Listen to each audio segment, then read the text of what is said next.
combat, nos luttes, éternel Dieu de gloire. Bien-aimés, nous allons nous disposer. C'est pourquoi je vais vous demander de vous lever.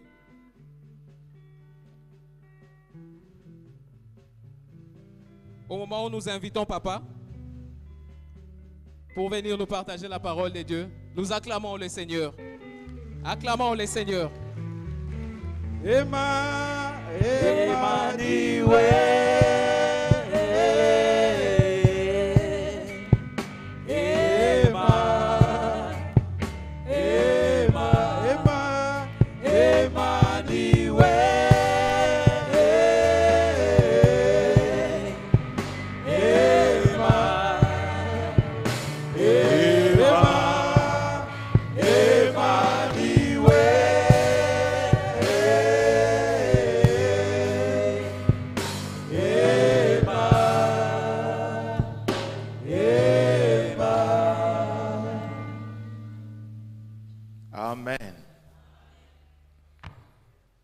Aujourd'hui, vous allez me permettre que je vous prêche tout en étant assis.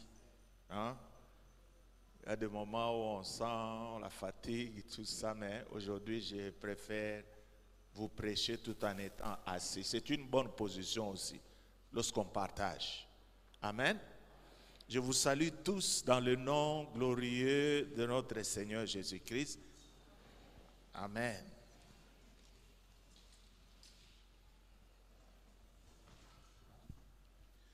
La semaine qui vient de se passer, nous avons connu des activités intenses de délivrance, puisque nous avons partagé sur un sujet très très important. Nous avons parlé sur le culte dans nos cultures. Vous voyez, c'est comme une petite répétition, culte, culture. Nous avons beaucoup de cultures ici. La culture Congo, culture Baluba, culture Sakata, culture. Cela veut dire que chaque culture commence par un culte. C'est-à-dire, un culte suppose qu'il y a un Dieu. Donc chaque culture est liée à un culte d'un Dieu. Je vous l'avais dit la fois passée que nous les Africains, dans le monde spirituel, nous sommes plus intelligents que les Européens. Les Européens, les Blancs sont un peu loin dans la science. Mais nous, dans le monde spirituel, nous sommes très élevés.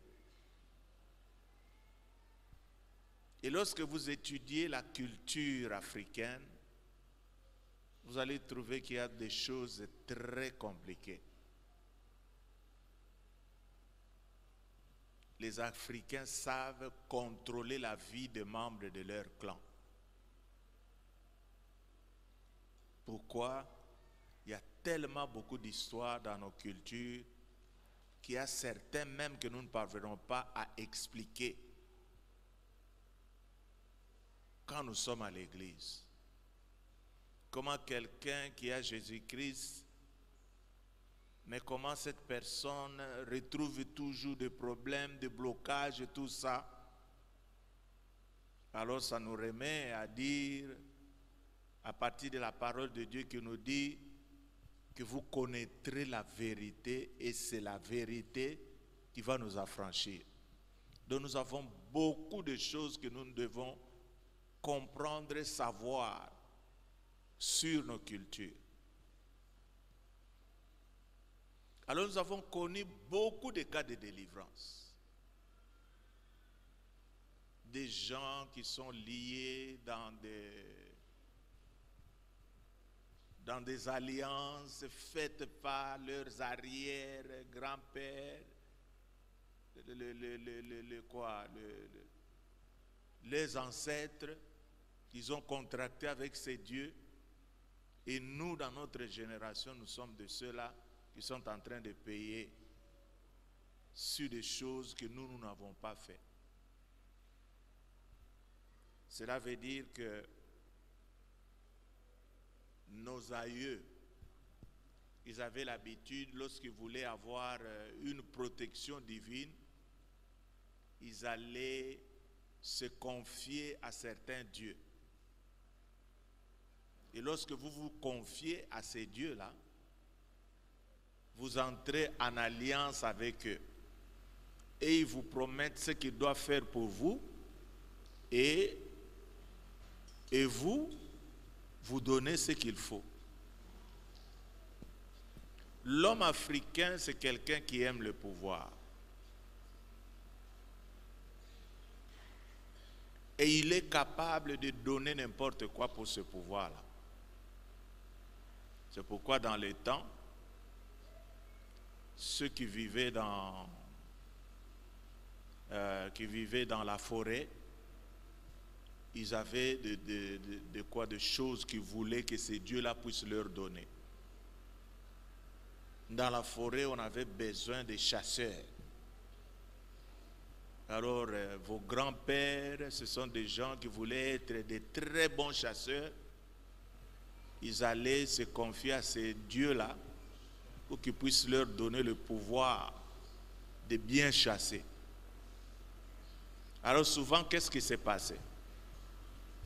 Quand il va solliciter ces gens-là, lui voudrait que vous lui donniez ce pouvoir. Et à votre tour, pour que l'alliance puisse s'accomplir, vous devez aussi donner aussi quelque chose. Comme certains parmi eux, ils n'avaient pas encore des enfants quand ils faisaient cela,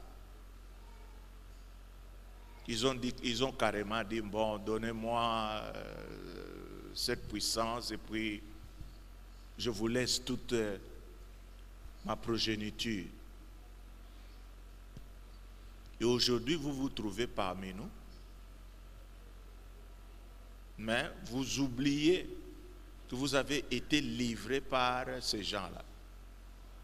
C'est ainsi que votre vie est devenue très, très compliquée actuellement. Lorsque vous allez comprendre cela, vous allez vous dire que le Seigneur nous a donné cette force. Il nous a dit que nous marcherons sur le serpent et les scorpions et sur toute la puissance de l'ennemi et rien ne pourra nous nuire. Mais ce qui est très important est que nous puissions connaître cela. Mais la chose la plus importante qui fait que beaucoup de gens parmi nous ne savent pas conserver leur délivrance, puisque ces forces ont fait en sorte que qu'il puisse y avoir certaines influences qui peuvent vous remettre toujours en arrière. Ces gens-là savent, dans leurs histoires, si vous pouvez vous occuper de cet enfant-là, il est en train de... À qui appartient cet enfant? Il n'a pas de parents? Ah.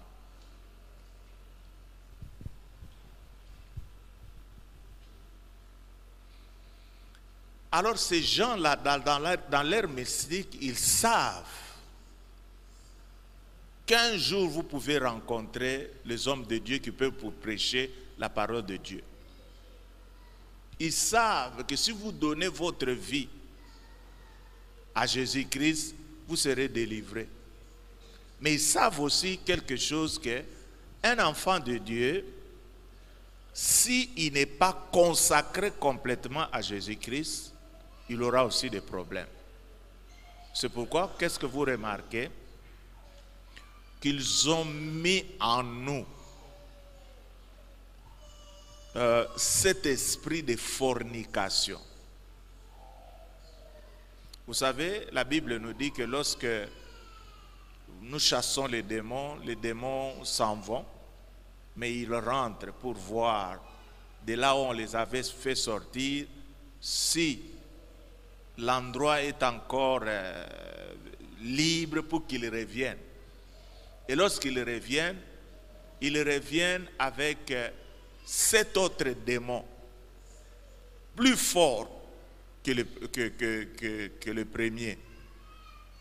Alors la Bible nous dit que votre dernière situation sera plus grave.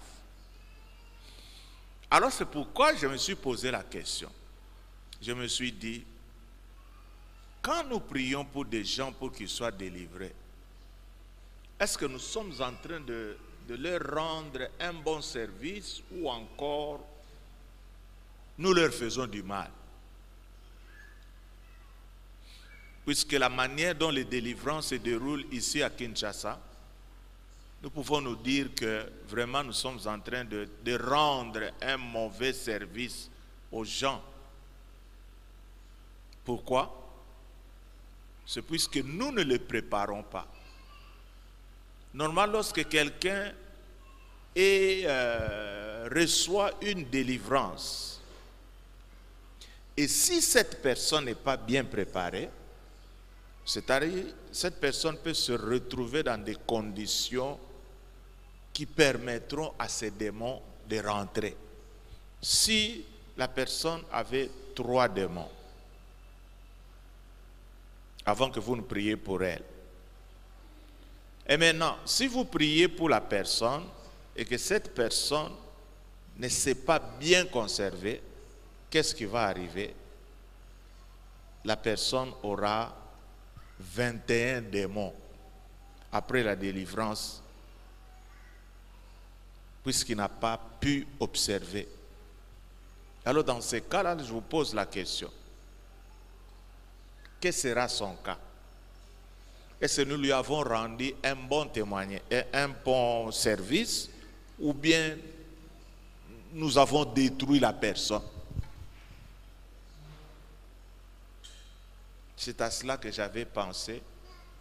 Je me suis dit que pour vous tous qui allez passer à la délivrance, il faut qu'on vous parle sur comment la fornication détruit l'Église.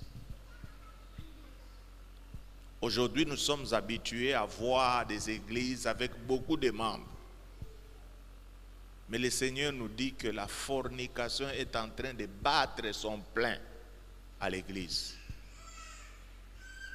C'est pourquoi on a voulu partager avec vous.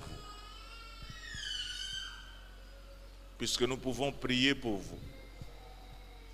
Les démons se manifestent et ils disent, nous sommes sortis. Et lorsque tu n'es pas bien préparé, quand ils reviennent avec une grande force. C'est pourquoi nous voulons te dire, mon frère, ma soeur, que lorsque tu as été délivré, tu dois te maintenir dans de très bonnes conditions pour ne pas permettre à ces esprits d'avoir accès à toi. Et l'accès numéro 1, la première porte, la grande porte par laquelle ils entrent, c'est à travers la fornication. Si nous pouvons donner une définition à la fornication, qu'est-ce que nous pouvons dire? Que la fornication consiste en des rapports sexuels de gens qui ne sont pas mariés. Quelqu'un qui n'est pas marié, lorsqu'il pose des actes sexuels, il est en train de faire la fornication. Et cette fornication, dans un premier plan, elle est d'abord une désobéissance. C'est-à-dire la personne qui se livre à la fornication, elle est en train de désobéir à Dieu. Dans 1 Samuel chapitre 15, lorsque nous lisons le verset 22, 1 Samuel 15, 22, la Bible nous dit quelque chose de très, très important que nous devons savoir. Nous pouvons donner des offrandes dans l'église. Mais par rapport à l'obéissance, ces offrandes ne représentent absolument rien. Hein, il y a beaucoup de gens qui pensent qu'en donnant à l'église, ils sont en train de se mettre dans une position où ils sont protégés. Non. Nous allons lire dans 15, 22, la parole de Dieu nous dit ceci. Samuel dit, l'Éternel trouve-t-il du plaisir dans les holocaustes et les sacrifices, comme dans l'obéissance à la voix de l'Éternel? Voici, l'obéissance vaut mieux que les sacrifices, et l'observation de sa parole vaut mieux que la graisse. À l'église, nous sommes habitués à donner nos offrandes. Mais la parole de Dieu nous dit que lorsque nous donnons nos offrandes, et si nous ne sommes pas obéissants, nous sommes dans une situation plus pire. C'est-à-dire les offrandes, par rapport à l'obéissance vaut mieux que toutes ces choses-là. C'est-à-dire quand Dieu nous dit de fuir l'impudicité, par exemple, nous devons obéir. Lorsque nous n'obéissons pas, nous sommes en train de marcher avec une porte grandement ouverte. La fornication. Le deuxième point, la fornication détruira votre âme et détruit votre âme. Proverbe chapitre 6, verset 32. Qu'est-ce qu'on nous dit là-bas?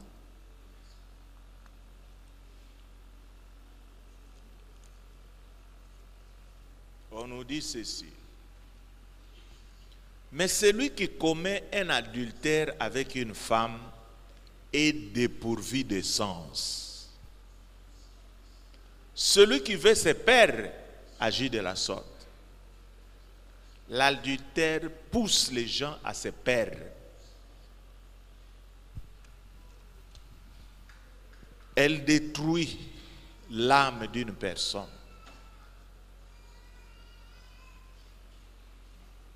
La fornication peut détruire aussi votre corps. 1 Corinthiens, chapitre 6, verset 18. Qu'est-ce que la Bible nous dit?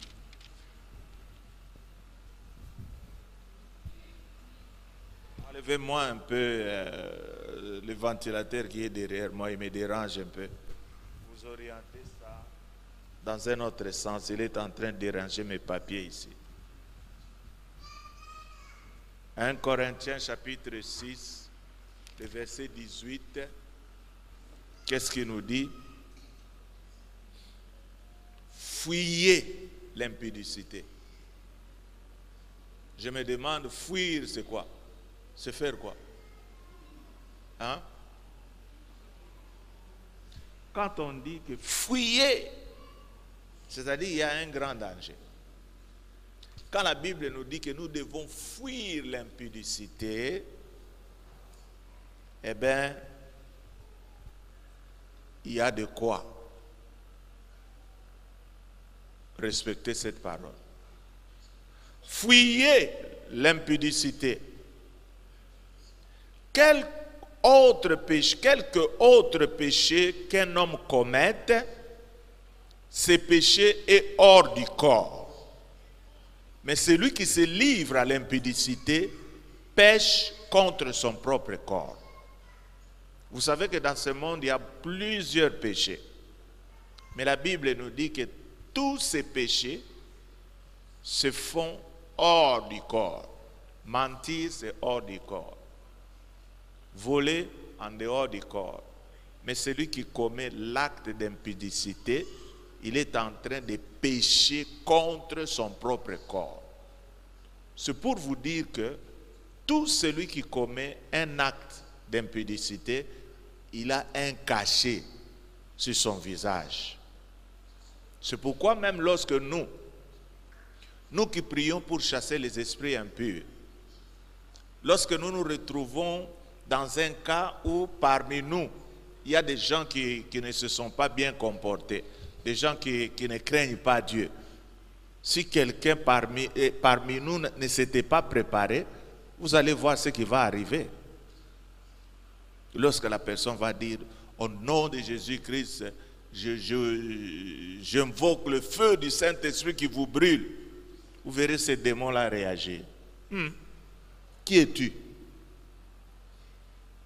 Et si tu insistes, ces démons-là sont capables de t'exposer. Tu dis au nom de Jésus-Christ, recevez le feu. Et vous entendez ces esprits-là te dire, écoutez celui qui veut nous envoyer du feu. Est-ce que tu veux qu'on t'expose? Et vous verrez la personne comme elle ne veut pas qu'on l'expose, qu'est-ce qu'il va dire? Elle va fermer sa bouche. Même devant les démons, il y a des signes qui nous montrent que cette personne ne marche pas comme il faut. C'est-à-dire, nous péchons contre notre propre corps. C'est pourquoi aujourd'hui, si vous voyez qu'il y a des filles qui ne trouvent pas facilement la voie du mariage, eh bien, il y a des signes. C'est-à-dire, sur le plan spirituel, tu es la même fille avec tout ce que tu fais sur ton visage, mais quand les gens te voient, ils te voient autrement, avec des cachets. C'est pourquoi la Bible nous dit que nous devons fuir. C'est-à-dire, lorsque tu te présentes devant une sœur qui ne sait pas bien se comporter, qui ne marche pas dans la crainte de Dieu, lorsqu'elle se tient devant toi avec ses mamelles dehors, il faut prendre autorité. Ma sœur, attention, moi je n'aime pas ces histoires. Arrière de moi, puisque l'impudicité, il faut la fuir. Je vais vous poser une question. Qu'est-ce que vous dites de ces églises qui séparent les hommes des femmes?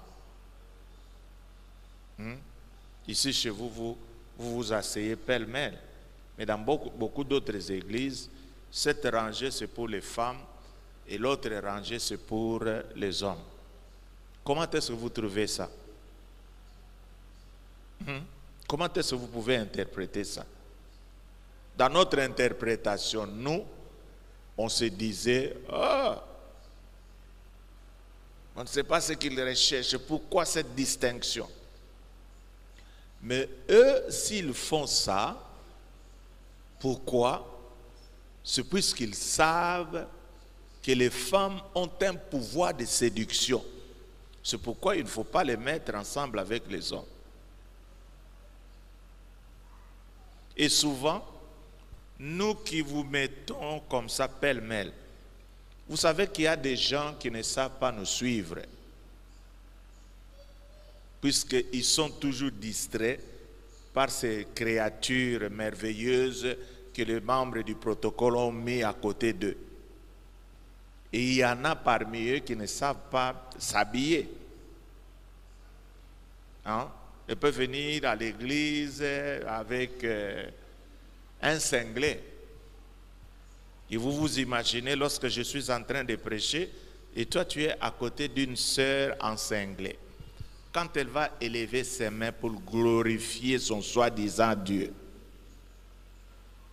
où est-ce que toi, tu auras tes regards en train de regarder les saints? Est-ce que vous pouvez bien me suivre? Ça sera très difficile à répondre. C'est pourquoi ces gens-là qui connaissent des choses mieux que nous, ils se sont dit, pour casser la séduction de la femme, il faut qu'elle soit mise de côté dans l'autre rangée. Et parfois, nous croyons que ces gens-là qui disent que les femmes doivent s'habiller avec de longues robes, nous croyons que ces gens-là, ils avaient un peu exagéré. Mais non. Il y a les parties du corps de la femme qui peuvent facilement séduire quelqu'un. Hein? Comme quoi? Dites-moi un peu. Quelles sont les parties du corps de la femme qui doivent être cachées? Vous ne savez pas? Hein? Les seins, d'abord, et quoi? Non, je veux que les sœurs, vous me disiez vous-même. Et quoi? Les cuisses. C'est ça? Alors, pour que vos cuisses soient bien protégées, quel est l'accoutrement qui est bien pour cela? Il faut porter quoi? Hein? Jupe, une jupe de quelle longueur? Qui va jusque dépasser les genoux un peu plus bas. Ou encore le pagne, n'est-ce pas? Et aujourd'hui, qu'est-ce que vous voyez dans nos églises, y compris la nôtre ici? C'est-à-dire, vous voyez les sœurs en collant entrer à l'église. Non, nous sommes en train de réfléchir ensemble, hein? Puisque moi, je ne suis pas un dictateur. Je vais d'abord vous expliquer les choses pour que vous compreniez. Lorsque vous allez comprendre, quand je vais dire maintenant, à partir d'aujourd'hui, nous ne voulons plus voir ça, je crois qu'en ce moment-là, je vous aurai convaincu. N'est-ce pas? Il y a des collants qui entrent à l'église. Il y a des femmes avec des pantalons déchirés qui entrent à l'église. Alors quand nous analysons tout ça, nous trouvons qu'il y a quelque chose qui est en train de se libérer à l'église et on ne fait pas attention. C'est-à-dire on peut facilement chasser de l'église la sanctification. Et vous allez voir que la manifestation de Dieu ne devient pas réelle. Amen. Tout cela, puisque nous ne fuyons pas l'impudicité.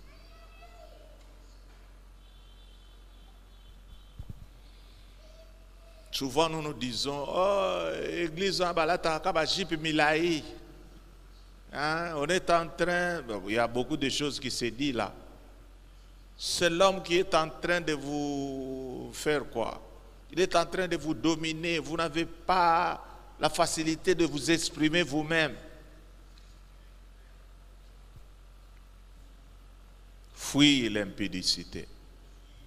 Nous devons la fuir avec nos yeux.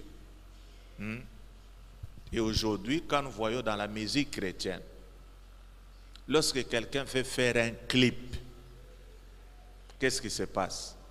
La personne n'est plus naturelle. Elle va chercher des habits. Vous savez qu'il y a certaines filles qui font ces clips-là avec des habits qu'ils sont en train d'emprunter aux gens. Donc comme ça, clip avec quelle sorte de maquillage? Tout ça pour attirer des gens. Je veux vous dire, mes sœurs, vous avez un pouvoir de séduction et à l'église, ce pouvoir-là, nous devons faire quoi? L'anéantir un peu pour permettre aux gens d'avoir leur concentration sur Jésus-Christ. Amen. Donc, la fornication, c'est une désobéissance, comme nous avons dit. Et nous avons dit que la fornication peut détruire votre âme. Nous avons vu dans Proverbe 6, verset 32. Et elle peut détruire aussi votre corps. C'est pourquoi nous avons vu que lorsque quelqu'un pêche, hein, c'est en dehors de son corps. Mais lorsque quelqu'un est dans la fornication, cette personne est en train de pécher contre son propre corps. Amen. Et par la fornication, les gens sont en train de faire des alliances avec toutes sortes de personnes. Vous savez, le corps d'une femme est comme un tabernacle. C'est-à-dire, dans les tabernacles, dans les lieux très saints, il n'y avait qu'un sacrificateur, le souverain sacrificateur, qui pouvait y entrer. C'est pour montrer que le corps d'une femme n'est réservé qu'à un homme. Hein, ma soeur? Tu as cette forme que tu as, avec des seins pour allaiter les enfants, avec toute cette forme-là que tu as été faite pour un homme, pas pour plusieurs hommes. C'est-à-dire, quand il y a plusieurs hommes, sachez que vous allez avoir des relations d'alliance avec toutes ces personnes. Moi, j'ai connu des sœurs, de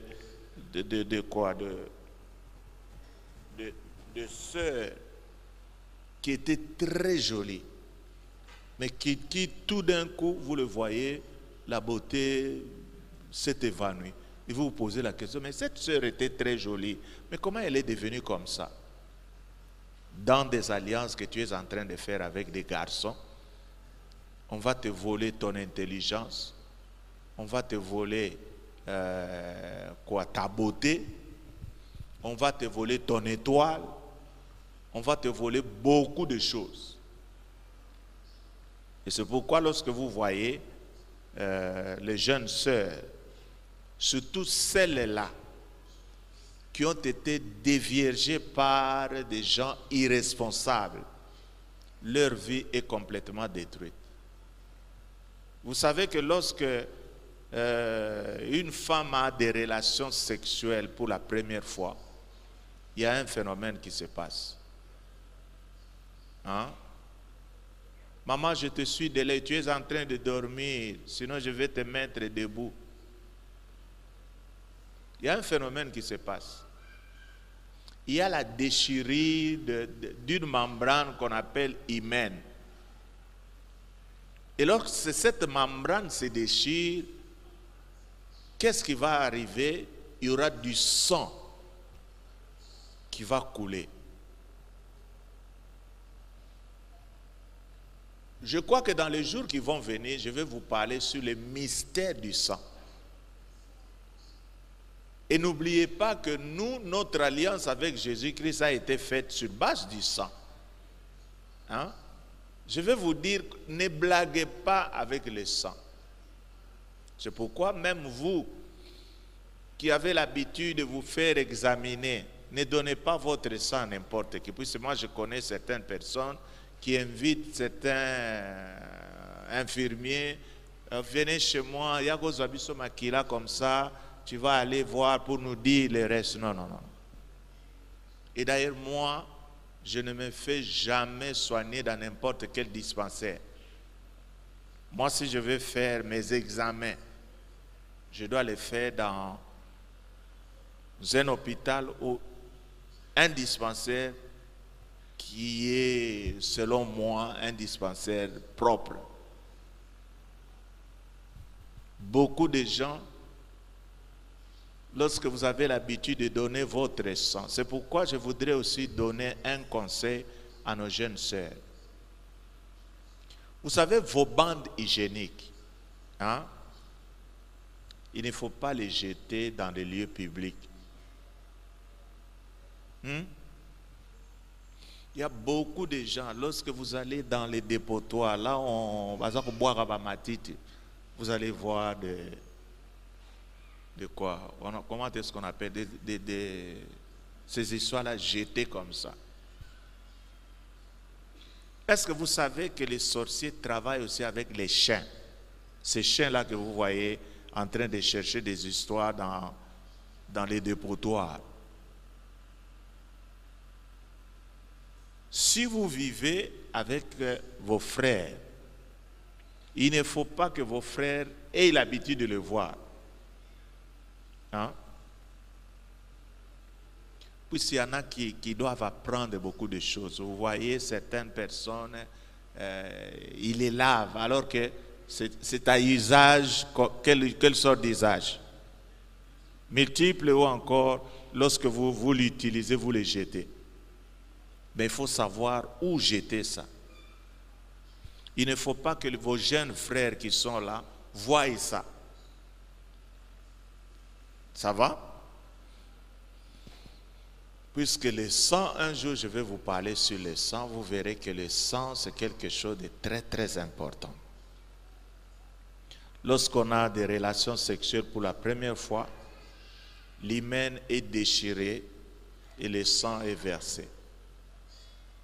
Lorsque le sang est répandu, sachez qu'une sorte d'accord ou d'alliance est créée. Je veux t'encourager, toi qui es vierge, de garder ta virginité pour ton mari. Et ça sera un très beau cadeau pour lui. Mais aujourd'hui, on est en train de violer des femmes à gauche et à droite. On est en train de violer les enfants de 6 ans, tout ça. Maintenant, vous devez savoir que ces gens-là ne croyaient pas qu'en violant ces enfants, hein, ils sont en train de connaître un plaisir, non. Quand vous voyez un adulte dans Kinshasa d'aujourd'hui violer un enfant de 9 ans, hein, vous allez dire que c'est un fou? Non. Il est en train d'injecter la sorcellerie dans cet enfant. Puis c'est à Kinshasa, c'est là où les femmes coûtent le moins cher possible, n'est-ce pas? Vous pouvez avoir une femme à 500 francs congolais. Vrai ou pas vrai? Hein? À 1000 francs, oui. Mais vous croyez que ce vieux-là, il est incapable de trouver un 500 francs pour aller chercher une prostituée quelque part, mais il veut prendre ton enfant. Ça, c'est de la sorcellerie. Dans le temps, qu'est-ce qui est arrivé? Comment est-ce qu'on rendait quelqu'un sorcier? Hein? On va lui donner un morceau de pain. Et quand l'enfant mange, il verra que ce morceau de pain s'est transformé en une viande. Et la nuit, on vient, on te dit non, nous t'avons donné notre viande, mais maintenant, tu dois sortir avec nous. C'est comme ça que la sorcellerie s'est passée dans les temps anciens. Mais aujourd'hui, ce n'est pas le cas. Aujourd'hui, le diable a trouvé un moyen.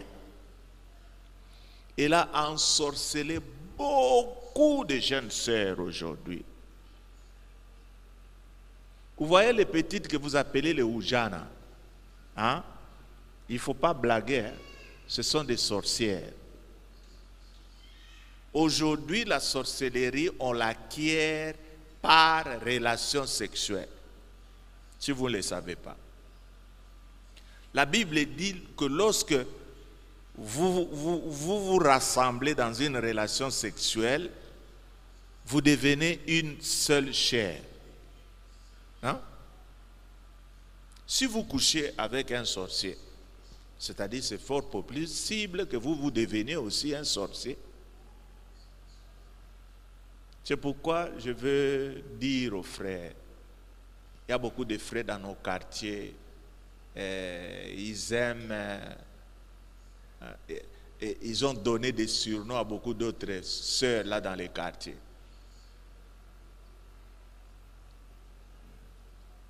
Oh, Katulakiadi Nabiso. Hein? Il ne faut pas blaguer. Vous savez que c'est Katulakiadi que vous appelez Katulakiadi. Elles savent ce qu'elles sont en train de faire sur vous. C'est-à-dire, c'est tout le monde dans les quartiers qui a presque couché avec cette sœur. Vous croyez qu'elle ne raisonne pas. Mais le jour où vous saurez ce que cette sœur est en train de faire sur vous, c'est en ce moment-là que vous allez vous trouver que vous êtes trop bête. Celui qui s'accouple avec une sorcière devient aussi sorcière. Si vous ne le savez pas. Alors vous autres qui prenez la fornication comme quelque chose qui peut vous procurer de l'argent, ça va faire de vous quelqu'un qui ne pourra pas atteindre sa destinée. Vous allez habiter dans des maisons que les autres ont construites et vous ne serez qu'un locataire. On va vous transporter dans les véhicules que les autres ont achetés. Mais vous ne pourrez pas atteindre cette vie standard. Pourquoi? C'est puisque tu as été coincé. La fornication introduit le diable dans votre vie.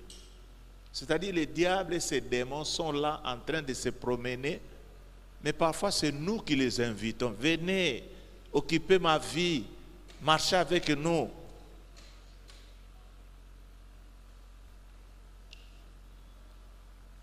Apocalypse 18, versets 2 et 3.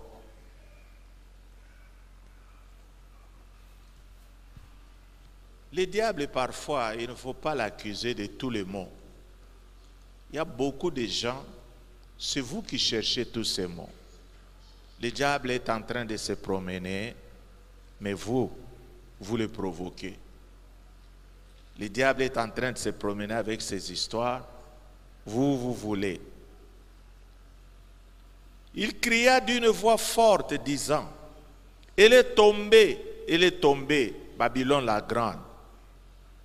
Elle est devenue une habitation de démons, un repère de tout esprit impur, un repère de tout oiseau impur et odieux. Parce que toutes les nations ont bu du vin de la fureur de son impudicité. Et que le roi de la terre se sont livrés avec elle à l'impudicité, et que les marchands de la terre se sont enrichis par la puissance de son luxe. L'impudicité ouvre la voie aux manifestations démoniaques. Il ouvre la voie au diable. La fornication entraîne des maladies, si vous ne le savez pas. Vous savez que dans ce monde, il y a des gens, même l'année qui vient de s'écouler, vous savez que ce n'est pas tout le monde qui s'est retrouvé dans un lit de l'hôpital, non?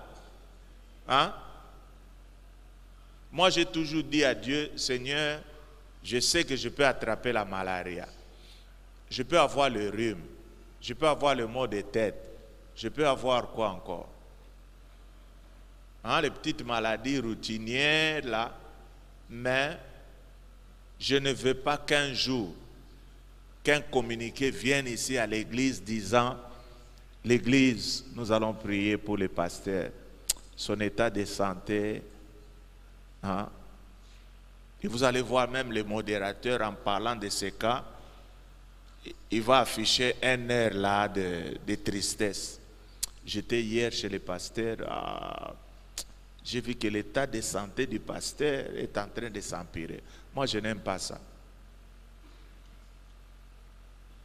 Moi, je vais seulement venir prier pour toi. Pas que toi, tu t'apitoies sur moi, non. Et il y a un secret à cela. Beaucoup de gens, vous êtes malades. Pourquoi? À cause de l'impudicité. À cause de la fornication. Est-ce que vous connaissez les MST? Les maladies sexuellement transmissibles. Comme la gonorrhée.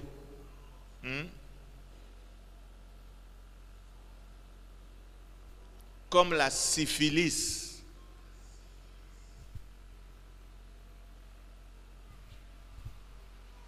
comme la vaginite, comme les infections des voies urinaires, comme les cancers du col de l'utérus. Ça sont des maladies qui ne viennent pas comme ça. Elles ont été provoquées par les gens qui aiment la fornication. Normalement, le cancer du col de l'utérus, ça atteint souvent les gens qui ont commencé la sexualité un peu plus avant. Toi, tu as connu ton premier homme à 15 ans. Alors qu'en principe, tu devais connaître cet homme à quel âge? À 18 ans, c'est l'âge de Dieu, non? Et déjà, avant que tu ne sois marié, tu as connu plus de 15 ou 20 hommes. Mais tu es candidate au cancer du col de l'utérus. Souvent, vous vous posez des questions. Hein? Écoutez les questions que vous vous posez. Mais, oh, bah, malade, n'attends pas, maman, et ça l'a raté. N'est-ce pas? Oh. Tapez là à la joue.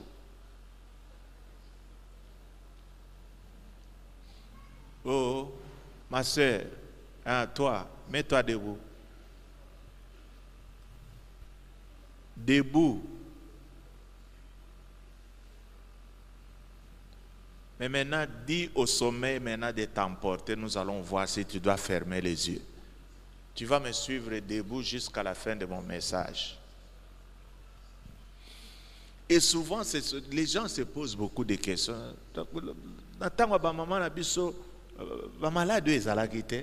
Non. C'est-à-dire, si on doit vous comparer à vos mamans sur l'activité sexuelle aujourd'hui, vous allez voir que vos mamans ne connaissaient rien de tout ce que vous êtes en train de faire ici. Aujourd'hui, même les filles de 12 ans, c'est pourquoi il faut que notre loi,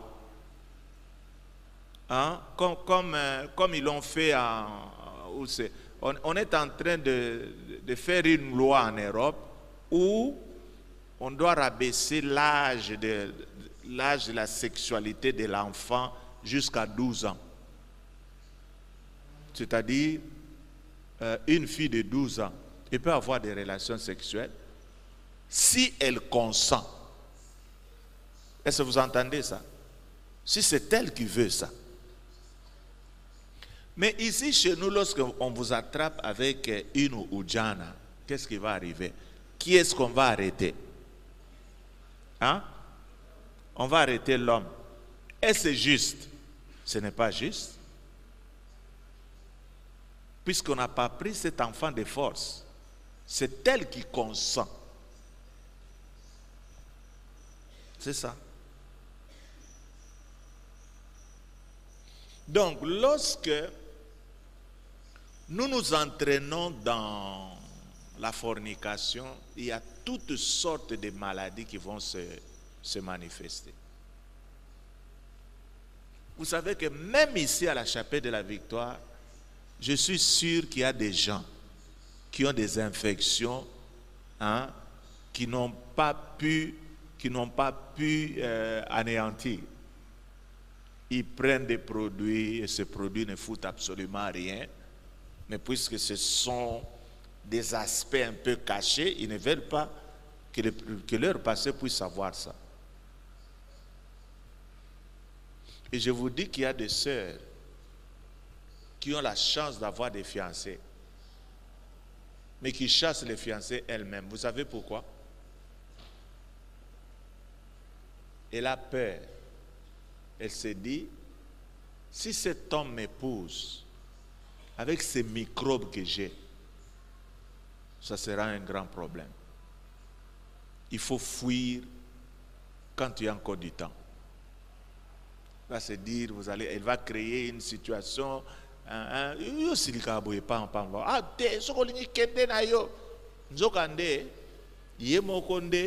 Ayebi, ce qui est là, elle chasse les garçons. Et souvent, lorsque nous nous rencontrons ici à l'église, elles ont honte de dire les choses. Il faut avoir du courage. Il faut dire à votre pasteur, pasteur, vraiment, prie pour moi. Ça fait maintenant 5 ans que ces infections sont en train de me tourmenter. Je m'adresse aux hommes et aux femmes. Il y a des femmes qui ne savent pas uriner avec facilité. Des hommes et des femmes qui ne savent pas uriner avec facilité.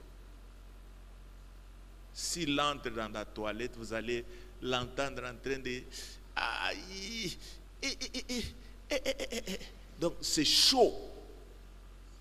Et c'est trop piquant. Qui vous a fait ça? C'est votre travail de la fornication que le Seigneur ne vous a pas permis et maintenant le Seigneur vous a condamné dans ça. Il y en a qui ont des démangeaisons. Ils se grattent à tout moment. Hein, tout ça. Ce n'est pas beau d'avoir toutes ces histoires-là.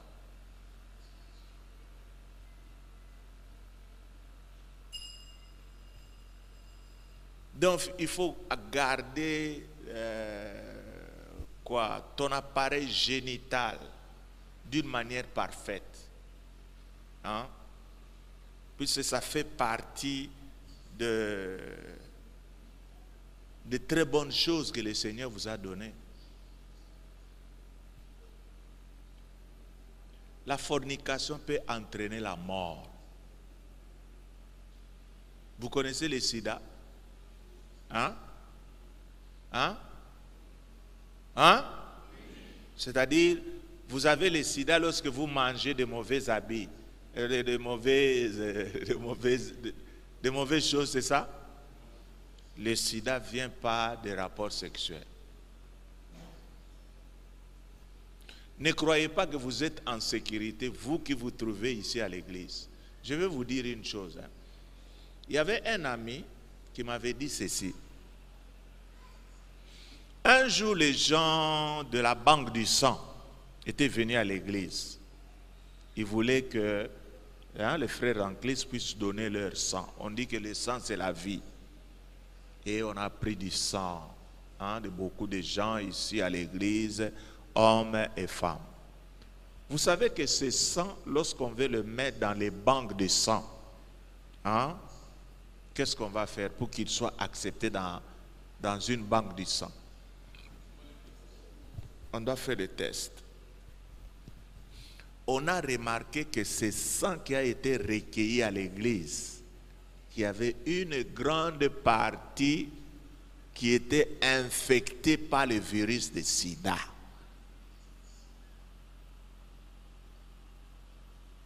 À l'église.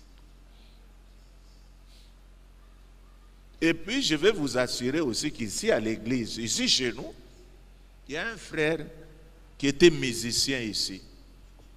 J'étais son nom, et qui est mort du sida. Moi, je ne savais même pas. Le Seigneur l'avait béni. Il avait décroché quoi? Vous savez, la loterie, la loterie des États-Unis, comment on appelle ça? DV. Il avait réussi. Comme en ce temps-là, pour aller aux États-Unis, il fallait passer par le Cameroun. Alors un jour, j'étais surpris de voir sur mon cellulaire un numéro de 0 du Cameroun. Moi, je dis, mais qui peut m'appeler du Cameroun? Allô, papa? Il se présente. Oh, c'est moi le frère, patati patata. Il me dit, je suis ici au Cameroun, puisque c'est par ici que je vais m'envoler. Je suis là avec ma femme et mon enfant. Mais papa, j'ai quelque chose que je voudrais partager avec toi. Il fait un peu de commentaires là, en me disant, papa, je sais une chose, que ton Dieu est un Dieu grand. Vous savez que vous vous reconnaissez que mon Dieu est grand, que lorsque vous vous trouvez dans des pétrins. C'est en ce moment-là que les gens disent que Nzambe na ya Nzambe munen. Moi je dis, ok, alors parle-moi, quel est ton problème? Commence à me dire, bon papa, tout est bien ici, maintenant on attend que la dernière chose, il fallait faire les examens. On vient de me faire l'examen, mais ils ont dit que mon sang est infecté par le virus du sida. C'est pourquoi maintenant je t'appelle, parce que je sais que ton Dieu peut faire quelque chose de grand. Qu'est-ce qu'il fallait faire? Prier pour lui, n'est-ce pas? Hein? Ouais? Mais oui, j'ai prié pour lui. Et quelques jours après, nous avons vu que le frère était rentré ici. Et quelques temps après, elle est morte. Et la personne est morte. Alors, ce jour-là, j'avais un grand souci. Quand j'ai regardé nos sœurs de la chapelle à Sematanga, puisque je me disais que beaucoup de gens ne savent pas que ce frère est mort du sida. Alors quand je voyais toutes ces sœurs-là devant moi, hein, vous savez que vous allez na matanga, des gens qui dansaient, j'avais un grand souci dans mon cœur, je me disais, si parmi ces sœurs, il y en a une qui avait fait des aventures avec ses frères, elle va tomber sur une mine. Mes frères et sœurs, je vous dis qu'à l'église, il y a des choses bizarres. Les églises d'aujourd'hui, la fornication, vous allez la trouver partout. Même les serviteurs de Dieu qui ont des femmes dans leurs propres églises et tout ça. C'est vraiment bizarre. Et vous savez que lorsque quelqu'un a le sida, hein, il devient une mauvaise personne. Hein? Qu'est-ce qu'il va se dire? Comme il sait qu'il est condamné à mort, qu'est-ce qu'il va faire? Dans une église où il y a beaucoup de sœurs qui...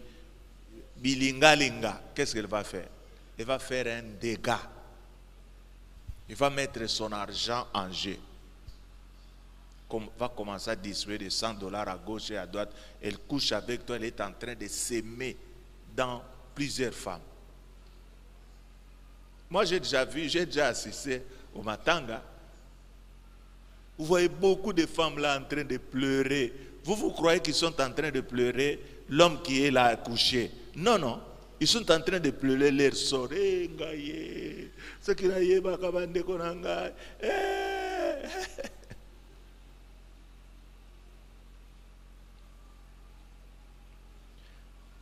La fornication peut entraîner la mort. Le Seigneur t'a donné une longue vie. Hein? Mais toi, tu meurs prématurément. Puisque toi, tu es esclave de ton corps. C'est bizarre. La fornication entraîne des grossesses non désirées. Aujourd'hui, nous voyons toujours des gens avec des enfants. Hein? Mais si je pose la question, est-ce que cet enfant-là était désiré ou encore il est venu comme ça? Et beaucoup de gens n'ont pas connu leur papa.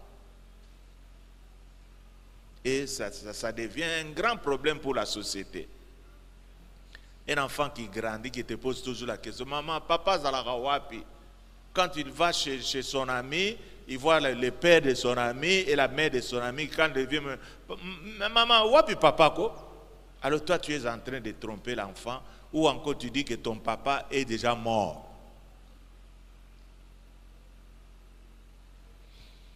La fornication entraîne des avortements aussi non désirés.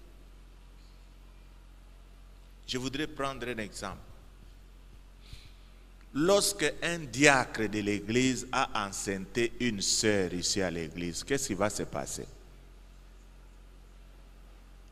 Le diacre viendra me dire, mon papa, je viens pour que tu puisses me pardonner puisque j'ai engrossé cette sœur. C'est ce qui va se passer.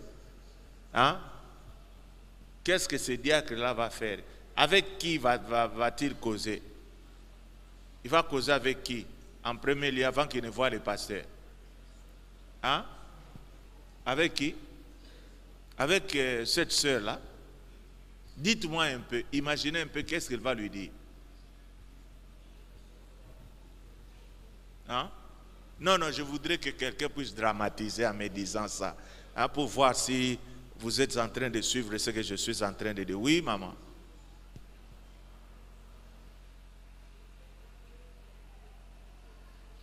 Ton micro, frère, attendez un peu que tu puisses avoir une grande voix. Je vous dis que les églises d'aujourd'hui, hein, oui, bien côté.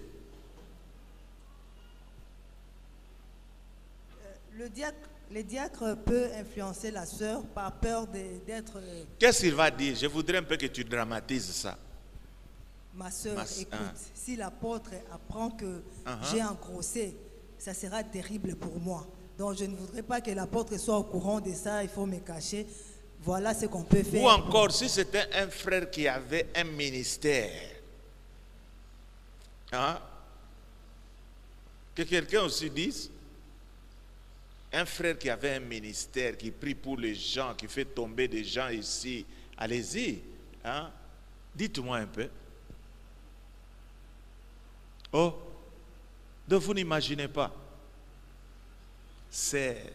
Oh, ok, viens. Amène ce micro ici.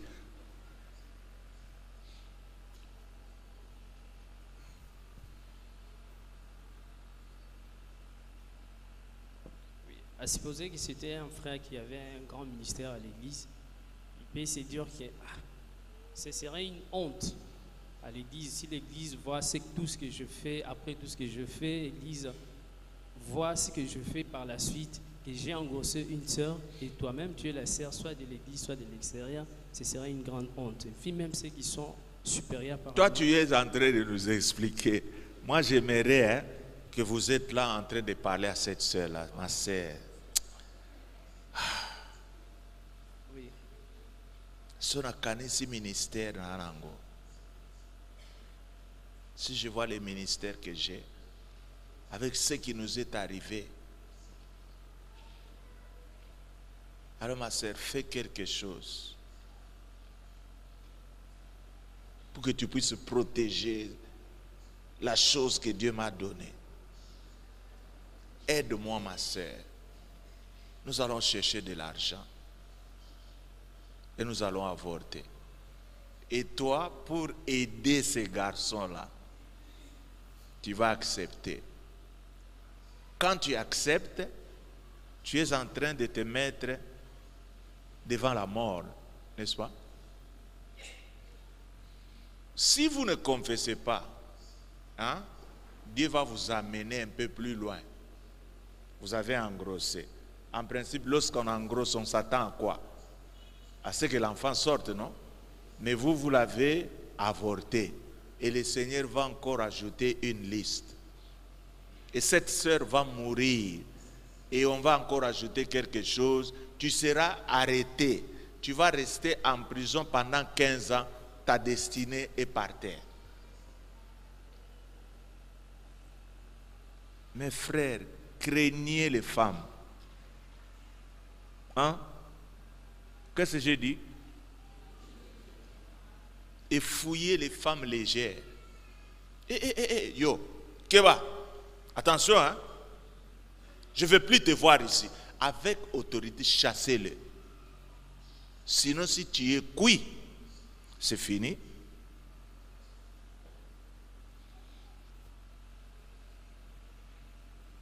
Il ne faut pas avoir les enfants non désirés. vous n'allez pas bien les éduquer. Vous savez, moi, tous mes enfants sont des enfants désirés. C'est-à-dire, nous avons nos enfants quand nous les voulons. C'est-à-dire, nous nous entendons avec ma femme. Quand on regarde que le premier a déjà atteint un âge, alors nous nous disons, souvent ce sont les femmes, hein?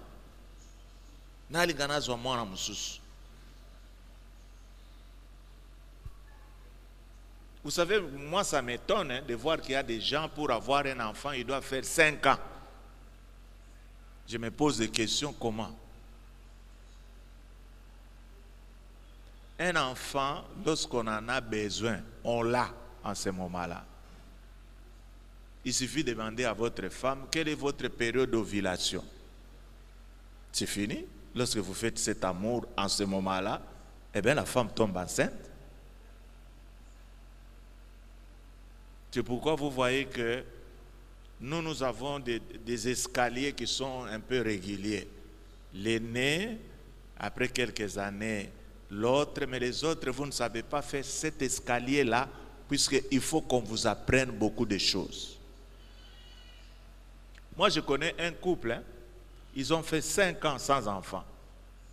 Et quand ils sont venus vers moi, je leur ai dit, frère, je ne vais pas prier pour vous. Je vais simplement vous parler. Nous avons causé avec eux, je leur ai dit ceci. Vous savez que chaque mois, vous n'avez que 3 ou 4 jours que vous ne devez pas rater. Si vous les ratez, vous les attendez l'autre mois. Alors je leur ai posé la question. J'ai posé à la femme, qu'est-ce que vous arrive souvent chez vous à la maison? La femme qui me dit,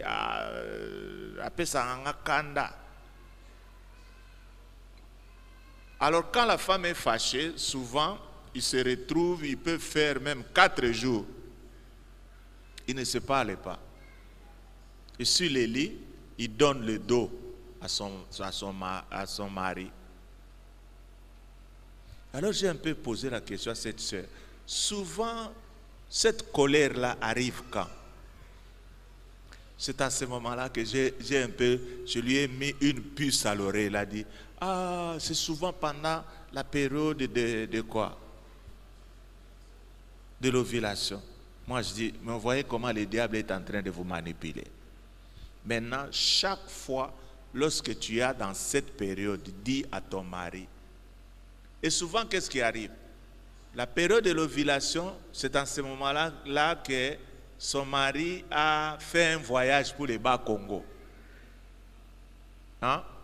Et quand il revient après ces 4 jours, il va trouver des périodes tout à fait normales qui ne peuvent pas féconder la femme. Et là, vous développez beaucoup de choses dans vos têtes. Non, vous êtes des ignorants. C'est pourquoi il faut qu'on montre aussi à certaines sœurs comment est-ce qu'il faut qu'ils sachent calculer leur période. Si vous ne le savez pas, vous aurez des enfants qui sont presque comme le même âge.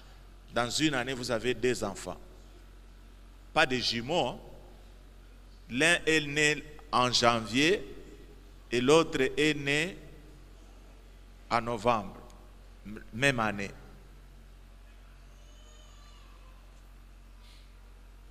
Donc, la fornication peut entraîner des peines et des blessures.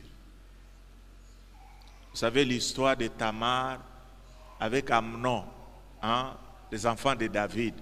Comment Amnon avait violé sa demi-sœur. Donc cette sœur était blessée. Et son grand frère Absalom aussi était blessé. Son père aussi David était blessé.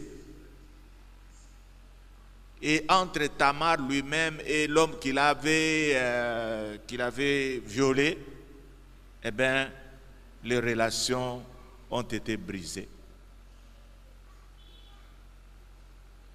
La fornication peut détruire le mariage. Ça, je m'adresse aux gens qui sont mariés. Tu n'as droit qu'à une seule femme.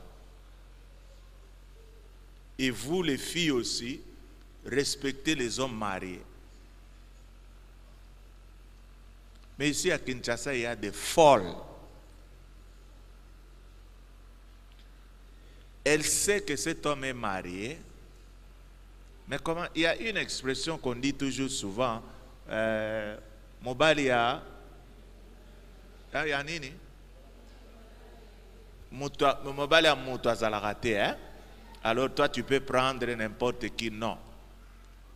Et ce n'est pas bon de coucher avec un homme qui est marié. C'est une mauvaise alliance.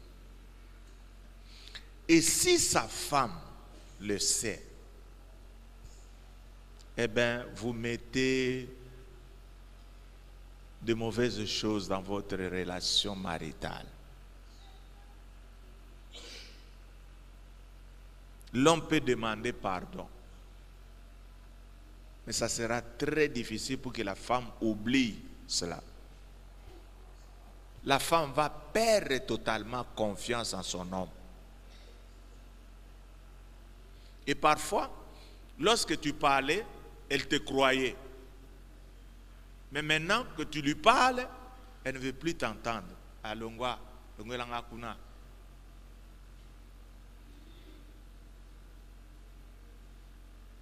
Moi, je suis bien chez moi. Pourquoi je n'ai qu'une seule femme? Et lorsqu'on vous dit que vous priez pour moi, priez sincèrement pour moi. Vous savez, j'ai lu un livre. Hein? J'ai un livre que je suis en train de lire. God's Generals. C'est-à-dire en français, ça veut dire les généraux de Dieu. Dans ce livre, on est en train d'exposer 3 catégories de serviteurs de Dieu. Les gens qui ont servi leur Dieu depuis le commencement jusqu'à leur mort. Première catégorie. Deuxième catégorie, les gens qui ont servi Dieu, mais qui sont tombés. Qui sont tombés et au bout d'un certain temps, ils se sont relevés. Deuxième catégorie. Et la troisième catégorie, ce sont les serviteurs de Dieu qui sont tombés et ils se sont lancés à boire et ils sont morts comme ça. Donc dans la troisième catégorie, ces serviteurs de Dieu se trouvent où? À l'enfer. Et moi, quand j'ai lu ça, j'ai pris beaucoup pour moi-même. Je dis, Seigneur, garde-moi toujours fidèle à toi. Garde-moi toujours pour que je sois toujours le mari d'une seule femme.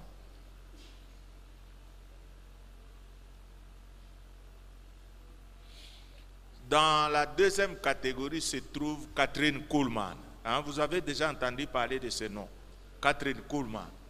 C'était une femme, celle qui a influencé le ministère de Médine. Ouais. Kathryn Kuhlman était tombée et puis elle s'est relevée. C'était comment?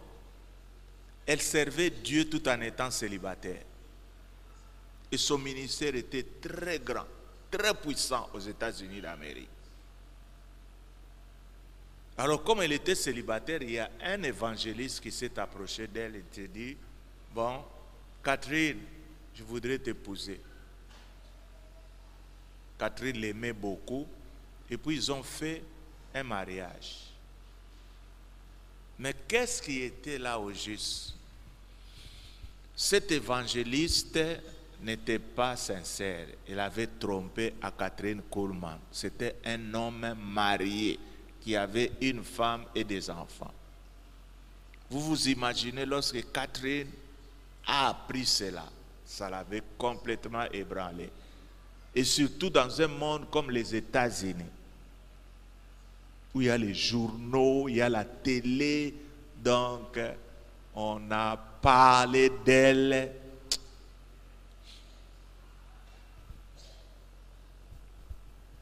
il est un peu rentré en arrière.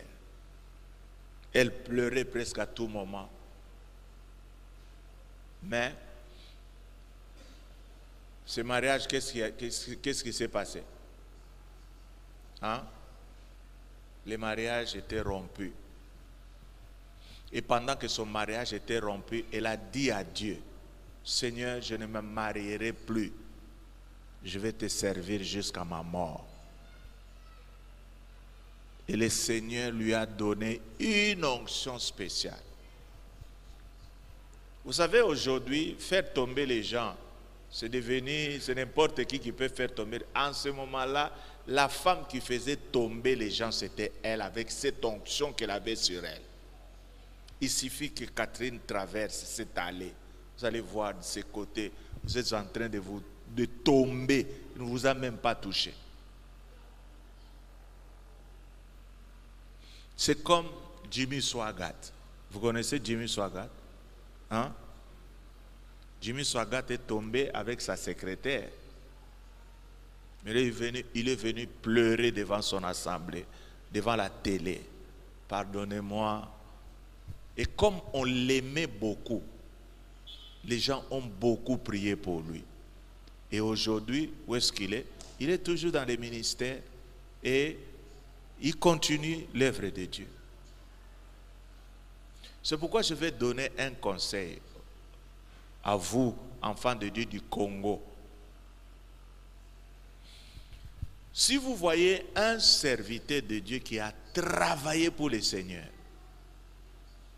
et qui tombe, par exemple, dans l'impudicité ou dans la fornication, qu'est-ce qu'il faut faire? Hein? Vous êtes en train de dire comme si c'était facile. Au Congo, la manière dont vous critiquez les serviteurs de Dieu, je crois que la première personne qui va commencer à répandre cette nouvelle, ça sera les gens de l'intérieur. Prophète Nabi soit sainté. Hein?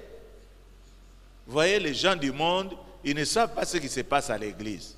C'est vous qui leur dites ça. C'est comme si vous avez déjà creusé un trou.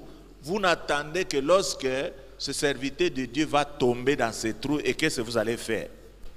Vous l'enterrez complètement. Voyez au moins ce qu'il a fait. Et mettez votre accent sur ça et continuez à prier pour lui. Encouragez-le. Sinon, il risque de se faire du mal, comme les serviteurs de Dieu de la 3e catégorie qui ont terminé par devenir des soulards et ils sont morts comme ça dans les bras de Lucifer. Mes frères et sœurs, priez les uns pour les autres et priez pour vous-même pour la fornication. Il y a beaucoup de gens ici, vous forniquez, vous croyez que ce sont des choses qui sont normales. Non. Vous êtes en train de diminuer votre temps de vivre dans ce monde. Vous allez mourir trop jeune.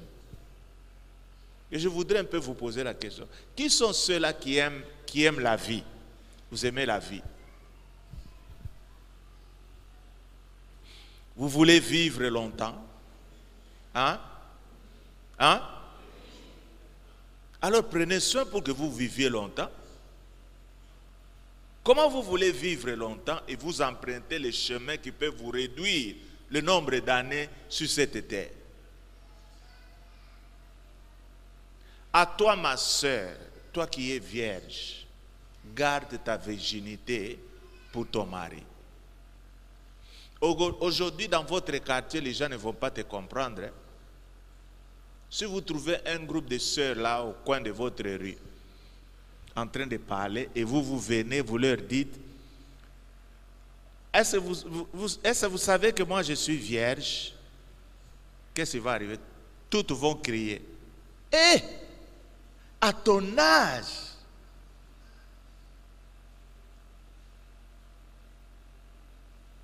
Hé!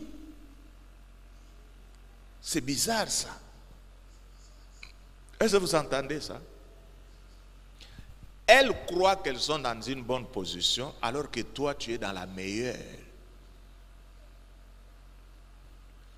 Permets que ton hymen soit déchiré par l'homme que Dieu t'a donné.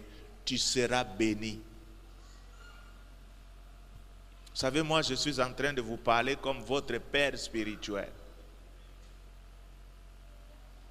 Est-ce que je suis béni, moi? Je vous pose la question. Je suis béni? Le Seigneur m'a béni? Mais posez-vous la question, comment est-ce que je demeure béni? Depuis le jour où j'avais fait ce serment devant Dieu, j'ai dit à Dieu, Seigneur, je consacre mon corps à toi, Jésus-Christ. Et ce corps, je ne le garde que pour une seule femme. C'est celle-là que tu vas me montrer. C'est à elle que je réserve ce corps. Jusqu'au moment où j'ai trouvé votre mère. Et j'ai attendu jusqu'à quand? Jusqu'au jour où nous a mis l'anneau au doigt. Mais vous, dans votre génération aujourd'hui, quelqu'un qui se maintient chaste,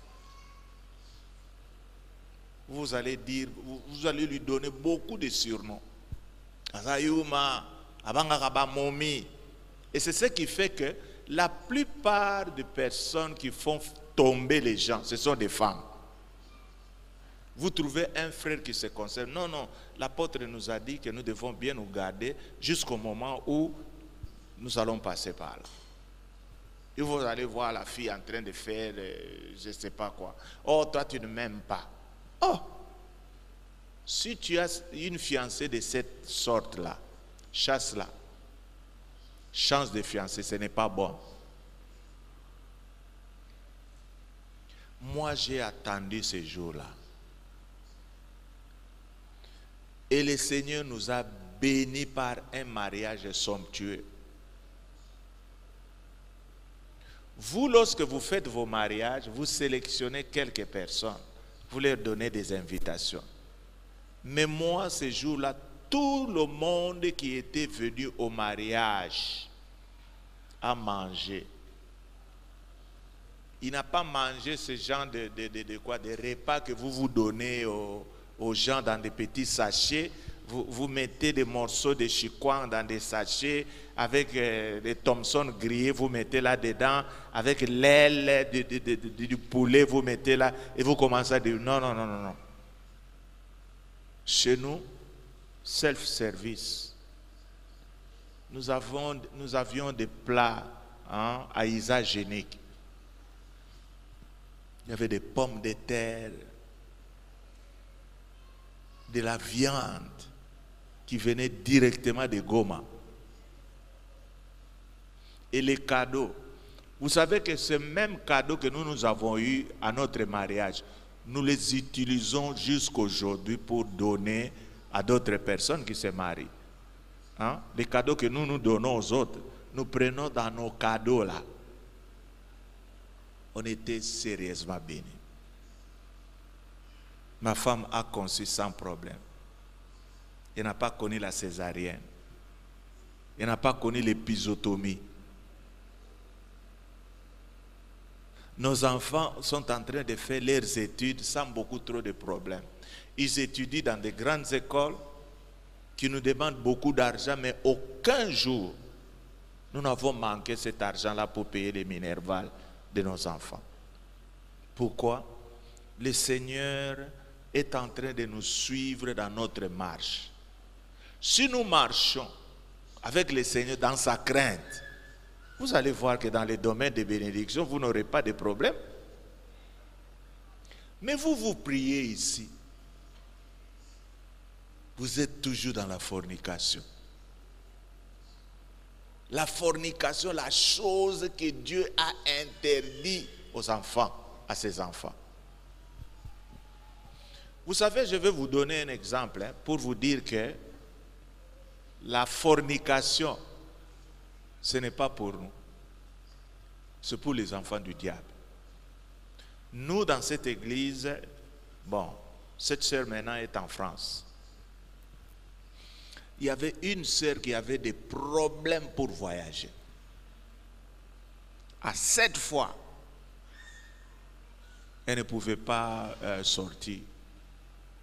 Un jour, elle est venue ici, je l'ai exhortée, je lui ai dit, ma sœur, maintenant, tu dois maintenant travailler pour le Seigneur. Oublie les problèmes de ton voyage. En ce moment-là, nous étions de l'autre côté dans notre hangar là. Elle venait chaque matin, elle balayait. Quand elle termine de balayer, elle va à l'intercession, elle prie. Et quelques jours après, son visa est sorti. Il me l'a montré, nous avons glorifié le Seigneur. Mais, il avait prévu qu'elle devait voyager le lendemain. Alors, pendant qu'elle était là, chez elle à la maison, elle voit son ancien copain qui arrive et qui lui dit, « Oh, ma soeur, j'ai appris que toi tu voyages déjà. » Il dit, « Oui, je voyage, je vais voyager demain. » Oh, les frères commencent à... Et se dit, « Ah, ma soeur, tu t'en vas vraiment comme ça, tu me laisses comme ça. » Et bizarrement, ce frère-là commence à pleurer. Mes sœurs, je vais vous dire une chose si vous ne le savez pas. Vous voyez le garçon qui est à côté de toi, c'est un homme trop dangereux. Hein? Il ne faut pas avoir trop confiance aux garçons. Moi, je vous dis, puisque je suis un homme, je suis en train de te livrer ces secrets. Les garçons, s'ils recherchent quelque chose chez une fille, il va utiliser tous les moyens. Les garçons peuvent pleurer, mais ils pleurent avec les yeux, pas avec le cœur. Ah, c'est ok, mais laisse-moi au moins un souvenir, hein, pour que lorsque je vais rester, que je puisse toujours penser à toi. Et ce souvenir que ce frère-là recherchait, c'était quoi? Qu'il couche avec elle. Et maintenant, écoutez, la sœur qui a vu son visa, elle s'est dit, bon, même si maintenant je couche avec ce garçon, hein, j'ai déjà mon visa, je vais oublier, je serai déjà en Europe. Nous, déjà à l'église, nous savons que notre sœur est comment? Est déjà à l'aéroport, elle est déjà partie. Un jour, à un culte de dimanche, je regarde, je vois, oh, mais c'est elle ou c'est sa petite sœur? C'était elle. Je l'appelle, je lui pose la question, mais ma sœur, qu'est-ce qu'il y a eu? Elle me dira, oh papa, c'est une longue histoire. Quelle a été cette longue histoire? C'est-à-dire, lorsqu'elle est allée à l'aéroport, en ce moment-là, il y avait un blanc de la Sabena. Je crois que les Ndjula le connaissent beaucoup, puisque en ce moment-là, c'est ce blanc-là qui contrôlait les passeports. Je crois si c'était Paul, mais c'est Paul. Hein? Il regarde les passeports, il regarde la sœur, il te dit, hé toi, je bloque ton passeport. Pourquoi tu veux voyager avec les passeports d'autrui? Moi, quand j'ai regardé ce passeport avec mes yeux, j'ai vu que c'était sa photo. Mais chez cet homme blanc, la photo, je ne sais pas comment, elle s'est retournée. Donc, Dieu voulait simplement donner à notre sœur une leçon. Vous savez que beaucoup, même ici à l'église, vous vous trompez. Puisque vous avez appris que votre ami est parti en Europe avec le document de sa sœur qui est là, alors toi maintenant tu appelles ta sœur. Comme ça je vais venir. Non. Les païens, lorsqu'il fait ça, ça réussit. Est-ce que vous m'entendez? Mais un enfant de Dieu, lorsqu'il veut suivre ce chemin-là, ça ne va pas réussir.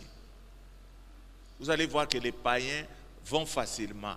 Mais lorsque toi, tu vas t'aventurer pour faire le même démarche, ça ne va pas marcher. C'est pourquoi je suis en train de vous dire, laissez la fornication aux païens, pas à nous. C'est honteux que toi, qui es ici à l'église. Hein? Alors, je me pose aussi des questions. Comment une sœur, comment est-ce qu'on peut avoir une sœur, on l'étale sur un lit? Moi, j'ai toujours vu que c'est quoi?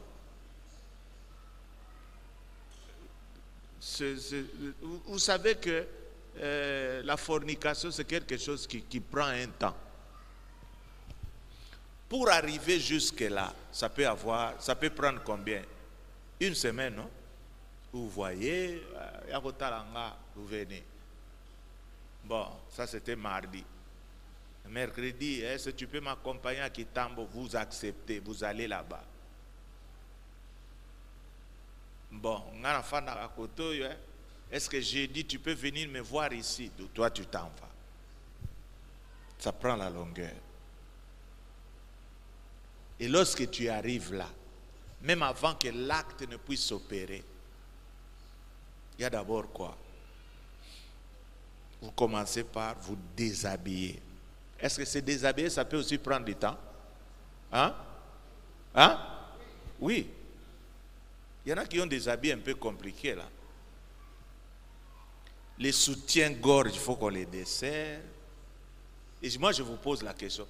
Pendant que tu es en train de faire tout cela, est-ce que le Saint-Esprit te parle?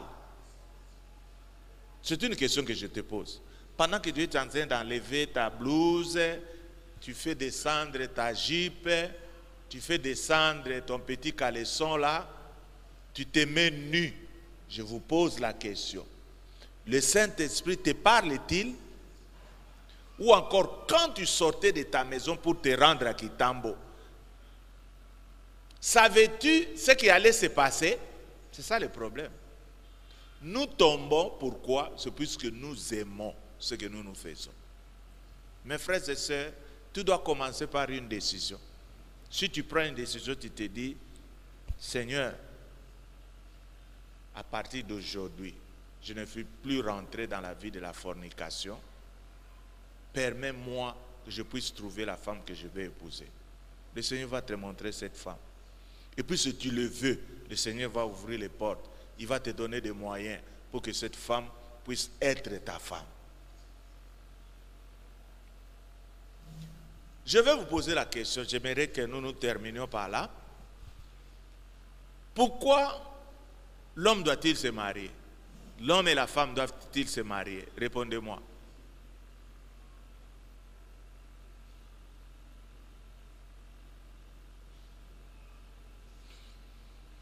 Vous n'avez pas de réponse?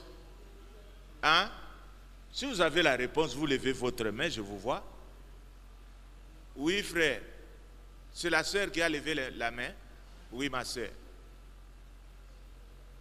Pour éviter la fornication. C'est vrai, n'est-ce pas? C'est ce que la Bible nous dit. Si vous ne voulez pas brûler, faites quoi? Mariez-vous. Mais si vous ne voulez pas brûler, mais vous ne voulez pas vous marier, qu'est-ce qui va arriver? Vous allez tomber dans la fornication. Et maintenant, prenez votre choix.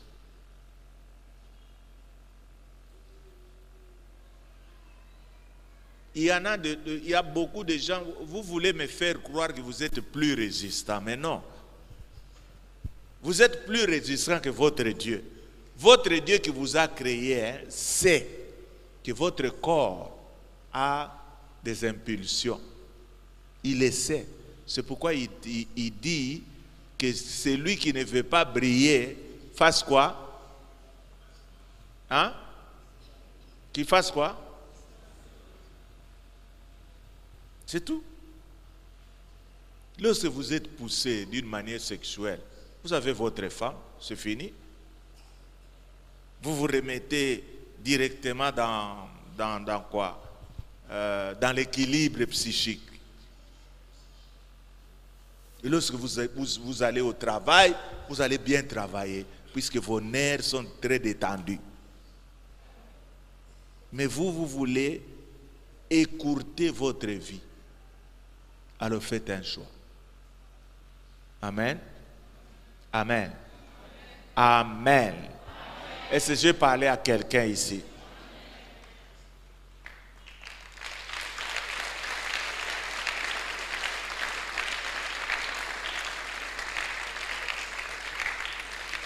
Est-ce que nous avons quelque chose que nous pouvons dire à ces dieux-là qui nous concerne? Est-ce qu'il y a des décisions que nous pouvons prendre? Mettons-nous debout.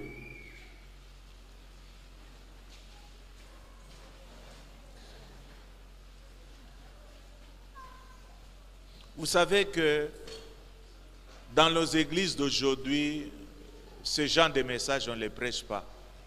C'est ce qui a fait que beaucoup de gens vous êtes devenus incrédules. Gardez vos corps plus que toute autre chose. C'est là que vient une longue vie. Si vous commencez à manipuler mal votre corps, vous n'aurez pas de cheveux blancs. Parlez maintenant à Dieu. Dites-lui tout ce que vous savez sur ce message.